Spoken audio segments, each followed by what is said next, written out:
Un speed dating? Non, regardez bien, c'est un farm dating. Si l'objectif reste identique, créer des contacts et faire connaissance, la finalité, elle, de ces rencontres change totalement. C'est l'Union régionale agricole bordelaise, l'URAB, l'organisateur de ces entrevues au but bien précis. Notre ambition, c'est de mettre face à face des gens qui souhaitent céder des vignes, soit de les vendre, soit de les mettre en fermage, et de leur faire rencontrer des preneurs potentiels ou des acheteurs potentiels.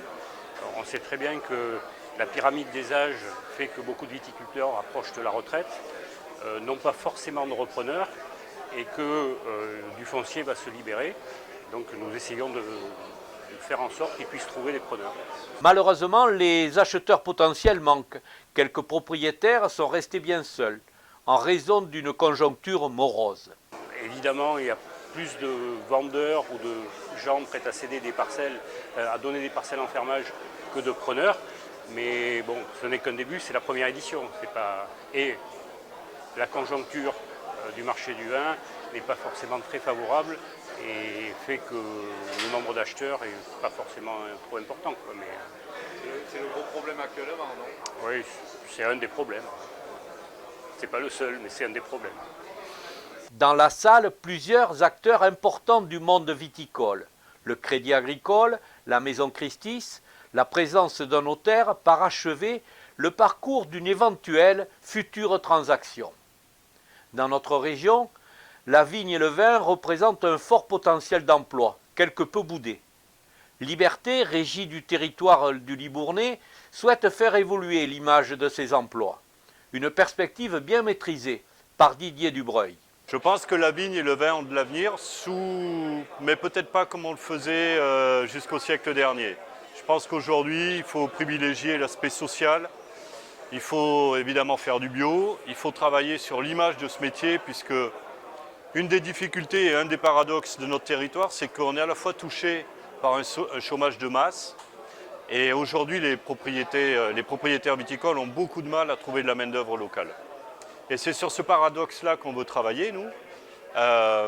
Donc l'image du métier, en développant à la fois la formation, en annualisant le temps de travail et en s'appuyant sur des outils modernes tels que les exosquelettes pour éviter que les gens s'usent prématurément.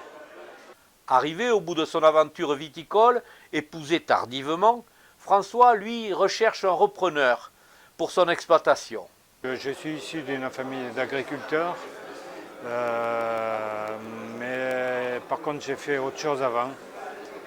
Donc j'ai peut-être pas le même attachement à la terre que mes parents et je comprends très bien que mes enfants aient envie de faire autre chose puisque moi je suis passé par là aussi, j'ai fait autre chose avant de revenir à la terre.